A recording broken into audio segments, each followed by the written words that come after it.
El cambio de semáforo en Quito imprime nuevas reglas para el uso de los autos particulares y las otras modalidades de transporte. Para conocer detalles de estas reglamentaciones, conversamos con el secretario de Movilidad del Cabildo Capitalino, el doctor Guillermo Abad. Nos encontramos ya vía Skype con Guillermo Abad, secretario de Movilidad del Distrito Metropolitano de Quito, a quien le damos la más cordial bienvenida y esta entrevista para nuestros televidentes de Gamavisión. A partir del miércoles 3 de junio, Quito cambia de semáforo de rojo a amarillo. ¿Cuáles serán las nuevas regulaciones? Hay en varios aspectos, pero vamos a empezar con el transporte público. Bienvenido. Gracias por la entrevista. Sí, el transporte público es uno de los medios de transporte masivos que mayor riesgo tiene de contagio. Por eso las medidas que se van a tomar en el mismo tienen que ser muy bien estudiadas y sobre todo garantizar el distanciamiento de seguridad que debe existir entre cada usuario. Esa es la clave para poder evitar la transmisión del virus, en vista que la propia Organización Mundial de la Salud nos ha determinado que el 62.8% de los contagios de COVID-19 en el mundo surgieron del transporte público. Entonces, por esa es la razón que la municipalidad, a través de la Secretaría de Movilidad, ha dispuesto que solo salga el 50% de la flota, en vista que vamos a tener una demanda de 500.000 de habitantes y con eso podríamos garantizar el 30% de aforo. Entonces, ¿de cuántos buses estamos hablando que van a salir a circular a partir del miércoles 3 de junio en el Distrito Metropolitano de Quito?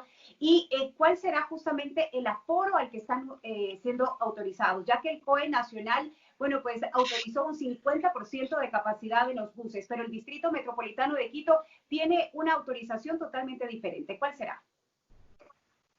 Sí, nosotros vamos a tener máximo un 30% de aforo, es decir, 27 pasajeros por cada bus.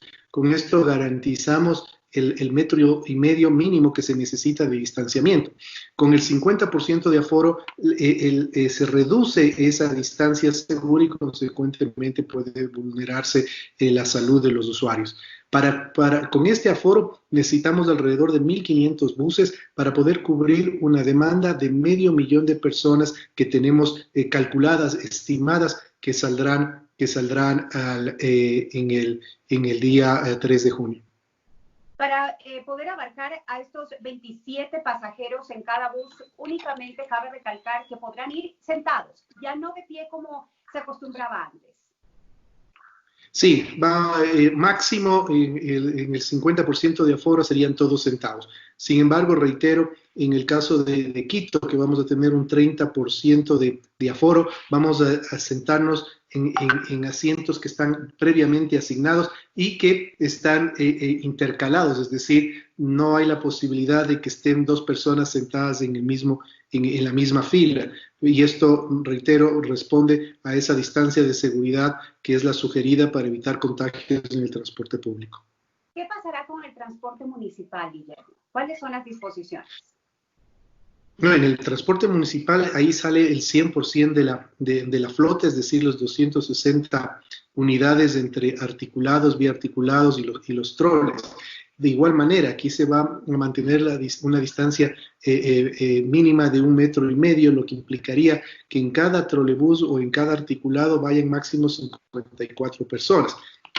Aquí hay que tomar en consideración, y esto para que se lo tome en cuenta, que los transportes masivos tienen muy pocos asientos. Ahí la idea es de un transporte masivo es que la gente vaya parada. Entonces, muy probablemente veamos en los troles gente que está parada, pero no porque exista exceso de demanda, sino porque la propia forma en la que está hecho el bus nos obliga a que llevemos gente parada, ¿no? Entonces, y habrán asientos vacíos, y quizás la gente se pregunta por qué no se sienta, es porque queremos guardar esa distancia segura.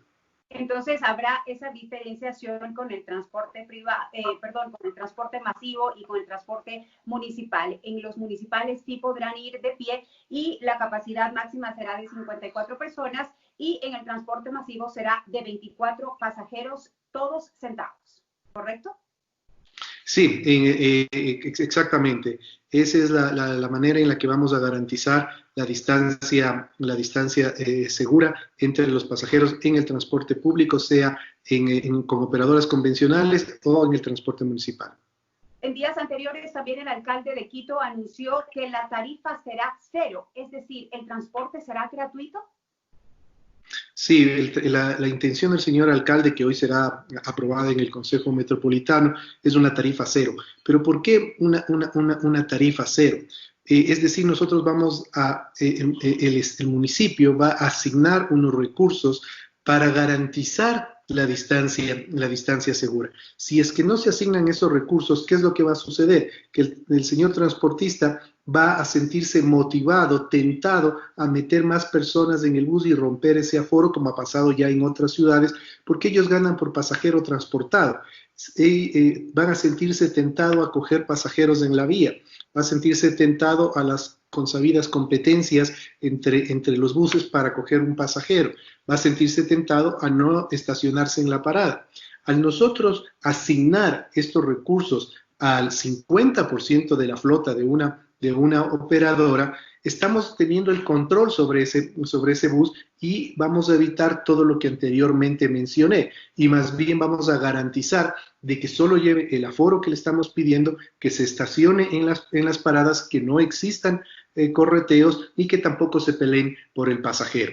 Y hay que tomar en consideración también que esta medida se toma para garantizar esa distancia, es decir, no es una asignación pensando en un ámbito de movilidad, sino es una asignación de recursos para garantizar un ámbito de sanidad y de salubridad dentro del transporte público. ¿Por cuánto tiempo prevé el Distrito Metropolitano de Quito dar esta gratuidad en los pasajes del transporte público? Estamos planificando por un mes y ahí se hará una siguiente evaluación y se medirán los indicadores de salud. Todas las medidas que se tomen en movilidad y en cualquier otro ámbito del municipio responden a estos indicadores. Si después de un mes vemos que los indicadores realmente han bajado, ya no es necesario seguir con esa gratuidad. Pero mientras tanto, en este mes vamos a implementar el pago electrónico, porque también uno de los objetivos de tener esta gratuidad es evitar el uso de las monedas o del efectivo, que también podría considerarse que puede transmitir el virus. Ya se ha demostrado que el virus se puede alojar en cualquier superficie, y una de esas superficies son los billetes, son las monedas. Sin duda, esta reducción de capacidad en el transporte público, Guillermo, va a generar muchísimas molestias, muchísimas incomodidades, retrasos en los usuarios. ¿Cuáles serían las recomendaciones ahora que únicamente podrán trasladarse 27 pasajeros en cada bus? Bueno, hay que tomar en cuenta que estos 1.500 buses que vamos a tener responden a una demanda estimada. Se entendería que en semáforo amarillo no sale todo el mundo a trabajar. Y de los que salen a trabajar solo sale el 50% que será presencial, el otro 50% será teletrabajo. Para esto, con la Secretaría de Desarrollo Productivo hemos trabajado con las cámaras de la producción, de comercio, de construcción, es decir, con el área productiva para la segmentación de horarios. Esto es fundamental para evitar la carga de la demanda en el transporte público. Es decir, ¿qué quiere decir esto? Que no todos entran a la misma hora, ni todos salen a la misma hora. Primero entra el sector industrial, luego el sector comercial, luego el de servicios. Y el sector público entra el 15 de junio. Entonces, al segmentar los horarios, nos permite, reitero, bajar esa carga en el transporte público. Además, también se ha tomado otra medida que es importante, que el transporte institucional o escolar, como también es conocido, va a ser contratado por el sector de la producción para llevar a sus pasajeros, a sus empleados, perdón, y así tenemos la cadena de custodia del pasajero, del empleado, desde su casa hasta el trabajo. Entonces ahí también podemos tener ganar en partida doble, en vista de que garantizaremos, reitero, la salubridad en el desplazamiento del empleado, así como también darles trabajo a este sector del transporte escolar que por las razones de la pandemia están sin laborar. Ahora, ¿qué va a pasar con los taxis? ¿Cuáles serán estas nuevas regulaciones? Bueno, en los taxis también les estamos tomando como parte del plan. ¿Y qué es lo que estamos haciendo con ellos? Primero, y que ha sido acogida la sugerencia por parte del COE Nacional, que ellos trabajen par e impar, es decir, entren mayor cantidad de taxis a circular con una tarifa reducida de $1 la carrera mínima, que eso ha sido una propuesta que ha nacido del propio sector gremial. ¿Esto qué quiere decir? Que las personas que tienen distancias cortas van a preferir tomar un taxi e irse en taxi antes que esperar el bus, porque claro, el bus, al tener una menor cantidad de buses circulando en la ciudad, va a tener una mayor demora en las frecuencias. Consecuentemente, algunas personas se verán estimuladas para tomar el servicio de transporte comercial en taxi. Es importante entonces ratificar esta norma, esta reducción que ha tomado el sector del taxismo en cuanto a su tarifa a partir del día miércoles, ya oficialmente, 3 de junio, en que el Distrito Metropolitano de Quito cambia de semáforo. Los taxis reducen su carrera mínima, el costo de su carrera mínima a $1, de $1.50 a $1. Sí, efectivamente, y hay que tomar en consideración que esto no es una disposición de la autoridad, sino es una decisión tomada por los propios señores taxistas que quieren contribuir con la economía con el mejoramiento de la economía de sus usuarios. Obviamente, también tendrán mayor demanda en vista de que el transporte público masivo está reducido en su capacidad. Entonces creo que es muy prudente que ellos hayan decidido reducir esta tarifa porque motivarán a tener mayor cantidad de clientes y consecuentemente también será beneficioso para ellos. Ahora, ¿qué va a pasar con el transporte particular? ¿Cuáles son esas nuevas regulaciones, Guillermo? Por ejemplo, una de las que más nos interesa conocer es en cuanto a las personas que pueden circular dentro de un auto. Recordemos que hasta el día de hoy, pues, ¿no? Que continuamos en semáforo en rojo, solamente podemos circular una sola persona por vehículo. ¿Qué va a pasar a partir del día miércoles? No, el día miércoles entra en vigencia la restricción de par e impar y es muy probable también que los salvoconductos ya se queden sin efecto porque no tiene sentido que sigan manteniéndose en vista de que se está incrementando la posibilidad de circular en transportes particulares. Es decir, estamos pasando de 2 veces por día a 3 veces por día que se puede circular en vehículos particulares y también se están abriendo algunas actividades económicas. Consecuentemente habrá mayor posibilidad de circulación, por ende los salvoconductos, a mi criterio, ya dejarían de tener efecto. Pero recordemos, Guillermo, que los salvoconductos para ciertas ocupaciones, ciertas actividades profesionales, todavía siguen siendo importantes, ya que, por ejemplo, los medios de comunicación, los médicos y demás sectores que han estado exentos de una circulación restringida en esos días de emergencia, pues van a continuar laborando incluso en horarios extendidos, en días en que de pronto no tengan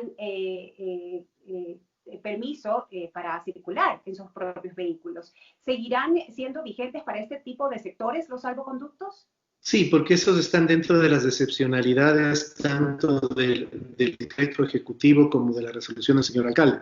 Me refiero a los salvoconductos que se estaban entregando para la entrega de ciertos productos como alimenticios, por ejemplo. Si es que ya se empiezan a aperturar restaurantes, si ya se empiezan a dar mayor posibilidad para el uso del vehículo particular, esos salvoconductos ya no tienen tanta razón de ser.